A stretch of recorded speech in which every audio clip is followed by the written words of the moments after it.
3, 10:37 ng gabi, naging sanhi ng lindol ang kumulang 212 gusali ang napinsala. 21 ang nagkaroon ng tension trap, slumping at landslides. Mayroon din 23 lugar na nagdulot ng tsunami na pangyayari sa baybayin ng Punat-Pungan, Surigao del Sur. Ngayon ay mayroon tayong reporter na si Giray sa Surigao upang mangumusta sa mga kababayan natin doon.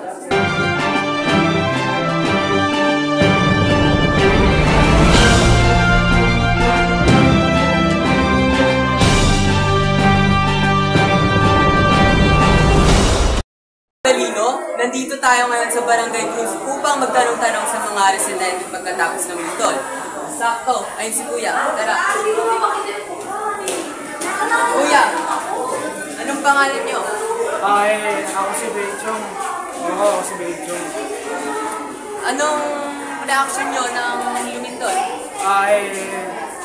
Wala lang. Kinsin lang ba? Anong una niyong ginawa nang maramdaman niyo yung lindol? Video ako, tapos pinost ko sa Facebook. Ayan yun. Please dyan, Kuya. Kita ko nag-interview eh. Bro, tatanong mo lang, may mga alis na. Sige, alis. Okay, Kuya. Salamat ng marami. Ate. Pwede po ba namin kayo interviewin? Sige po. Ano nung naramdaman niyo ng biglang lumindol? Anong una niyong instinct? Takot, syempre. Pero okay lang naman. Hindi po ba kayo natakot dahil sobrang lakas ng lindol? Hindi naman masyado. Ito lang naman yan. So, nasiraan po ba kayo ng bahay o ano? Yun lang, kasi gumuho yung yero ng bahay namin. Mas mama na yung bahay namin. Siguro ate, mas mabuti kung sa barangay ka na lang muna, no? Tama. Bagay lang muna. Siya, sige na. Sige na, ingat. Ang weird naman, no? Mga weirdos. Ay.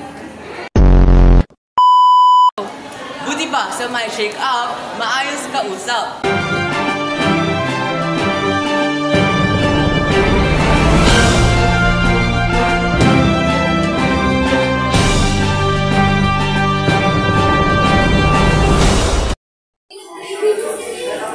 Dali nga. Tapos na ba? Maraming salamat, Giray. At iyon ang balita sa Surigao del Sur. Ngayon ay nagbabalita sa inyo, Idalino, mula sa News TV.